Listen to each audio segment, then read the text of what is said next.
안녕하세요. 오늘부터 칼큘러스 수업을 시작해 보도록 하겠습니다.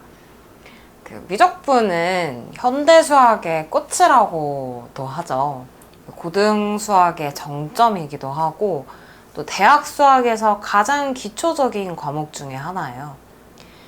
우리가 어렸을 때부터 수학의 많은 분야들을 배워왔는데 확률과 통계, 대수학, 기하 이런 것들처럼 다양한 수학이 존재하죠. 근데 그 중에서 왜 하필 미적분을 수학의 꽃이라고 하고 고등학교 때 가장 마지막에 배우는 가장 중요한 거로 생각하고 또 대학교 때 기본이 된다고 할까요? 왜냐면 미적분은 모든 변화하는 값들에 대한 수학이기 때문이에요. 한 변화하는 값이 있고 다른 변화하는 값이 있을 때 그들 사이의 관계가 어떻게 이루어져 있고 어떻게 변화하고 어떤 영향을 가지고 있는지를 미적분을 통해서 알아볼 수 있기 때문이죠. 여러분이 공부하시는 바이오나 케미스트리 같은 과목 들을 때에도 그 안에 수많은 변화하는 값들이 있잖아요. 그리고 그 수많은 변화하는 값들이 어떤 관계를 갖고 있다면 어떤 관계를 갖고 있는지 알아내서 이를 통해 미래나 앞으로의 양상 혹은 어떤 특징을 유추하고 싶어 하겠죠? 그럼 모든 것들의 미적분이 도구가 되는 거예요. 그래서 그렇게 중요하게 생각하면서 다루는 것들이죠. 그래서 수학사적으로도 의미가 아주 크고 앞으로 여러분들이 배우게 될 많은 주요 과목들에게 도움이 될 미적분 수업을 오늘 시작해 보도록 하겠습니다. 첫 시간이니만큼 간단한 인트로덕션부터 시작을 할 텐데요. 저희 강의는 우선 칼큘러스 1 정도에 해당하는 내용들을 다루고 있지만 학문적이거나 아주 이론적이거나 깊은 증명들 같은 경우에는 많이 다루지 않을 거예요. 주로는 여러분이 미분, 적분의 규칙을 올바르게 알고 바르게 적용시켜서 이를 이용한 문제 해결이 가능하냐에 초점을 두고 있다고 보면 되고요. 저희가 10시간이라는 짧다면 짧은 시간을 가지고 공부를 하는 만큼 더욱더 깊은 수학 내용들은 다 다루지 못할 수 있다는 점 미리 말씀드리겠습니다. 물론 수학이 워낙 위계적인 학문이기 때문에 뒷내용을 이해하는 데 필요하다거나 뒷내용을 도입하는 데 필요하다거나 하는 기본적인 증명들 같은 것은 포함될 수 있습니다. 사용하는 자료는 터머스 칼큘러스를 기본적으로 사용하였고요. 다른 제임스 스튜어트 칼큘러스 등과 같은 북들을 참고하였습니다. 오늘은 먼저는 리밋에 관한 내용부터 시작할 텐데 그 전에 우리 강의가 어떤 것들로 이루어져 있는지 앞으로의 컨텐츠를 먼저 볼게요. 자, 첫 번째 강의부터 10번째 강의 중에서 리밋에 관련된 거 2강의 정도, 다양한 함수와 그에 관련된 것들, 그리고 이에 이어지는 미분과 미분 활용이 중간에 6강의 정도를 차지하고 있고요. 나머지 2강은 적분에 대한 내용이 될 거예요. 그럼 우리 리밋에 관한 건 2시간 동안 알아볼 텐데 오늘 그 첫 시간 시작해 보겠습니다. 자, 리밋. 우리가 앞에서 조금 전에 미적분은 변화하는 모든 값들에 대한 수학이라고 얘기를 했었어요. 변화하는 모든 값, 변화하는 값들 사이의 관계를 알아보고자 할 때에는 여러 가지가 존재하겠지만 그 중에 대표적인 예를 하나 꼽자면 속력, 빠르기를 들 수 있죠. 우리 만약에 두 친구 D, differentiation에서 따온 D와 I가 있어요. integration에서 따온 I라고 할게요. 두 친구가 누가 더 빠르냐 를 알아보자. 누가 더 빠른지 내기해보자 라고 했을 때 우리 체육 시간에 보통 어떻게 했는지 기억나시나요?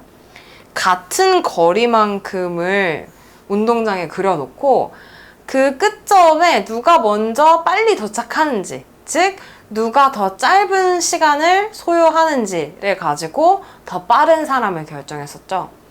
마찬가지로 다른 방법으로는 같은 시간을 주고 누가 더 멀리 나가는지를 가지고 빠르기를 생각했었어요.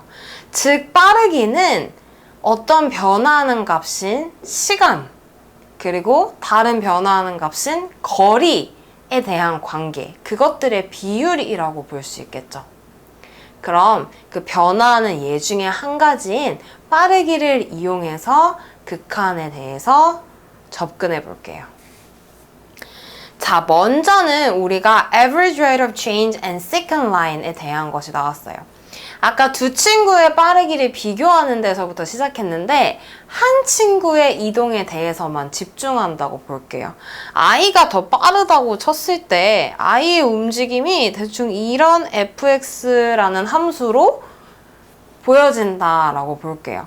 그러면 I가 더 빠른 친구라는 가정하에 I는 처음에 스퍼트를 얼마나 냈는지, 가장 빠를 때 속도는 언제고 가장 느릴 때 속도는 언제고 얼만큼 빠르고, 그리고 좀 뭐 결승선을 지나고 나서 얼마만큼의 속력이 막 느려지고 멈추는지, 그런 것들이 알아보고 싶은 거예요. 근데 그거는 딱 그 한 점에서 딱 그 시간대에서의 상태를 알아야 하는데 우리가 알고 있는 거는 평균 속력이에요. 평균 속력 같은 경우에는 전체 걸린 시간과 전체 거리의 비율로 나타낼 수 있죠. 전체 거리 나누기 전체 걸린 시간. 그리고 처음부터 끝까지의 평균 속력이 아니더라도 우리가 이전에 일반적으로 알고 있던 속력을 구하는 것은 어떤 구간 내에서의 속력을 의미해요. 어떤 구간 내에서 그 구간 동안의 시간이 얼마만큼 흘렀을 때 그 구간 동안의 거리 혹은 위치가 어떻게 변화했는지를 가지고 속력을 구할 수 있죠. 우리가 한 점에서의 속력은 아직 구할 수 없지만 많은 수학자들이 옛날부터 그러했듯이 우리는 항상 새로운 문제를 발견을 했을 때에도 이미 알고 있는 방법을 최대한 활용해서 문제를 풀어볼 수 있단 말이에요. 그럼 여기도 내가 한 점에서의 속력, 한 점에서의 변화에 대한 문제를 해결하고 싶지만 그 해결을 위해서 먼저는 두 점에서의 속력, 두 점에서의 변화를 접근해 보자는 거예요. 그래서 두 점을 x1, x2라고 해볼게요. x1이 조금 더 멀었으면 좋겠다. x1, x2라는 두 점이 있다고 해볼게요. 그럼 이 두 점 사이에 x1부터 x2라는 구간에서의 평균 속력은 총 걸린 시간인 x2 빼기 x1 분의 총 뭔가 위치의 변화인 fx2 빼기 fx1과 같이 될 거예요. 그리고 이거는 x 변화량분의 y 변화량으로 나타낼 수 있죠.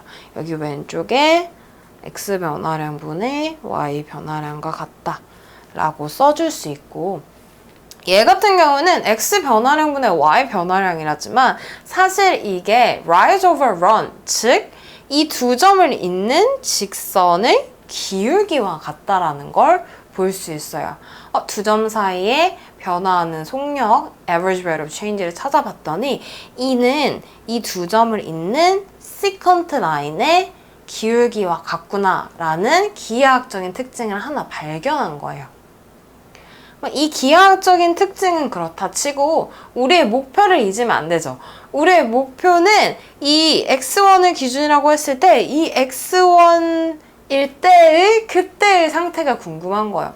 이거를 어떻게 하면 구할 수 있을까 고민을 하다가 그러면 우리가 평균밖에 못 구한다 할지라도 이 평균을 구하는 구간을 조금 더 작게 해서 조금이라도 그때의 상태와 가깝게 할 수 있지 않을까 생각을 한 거예요.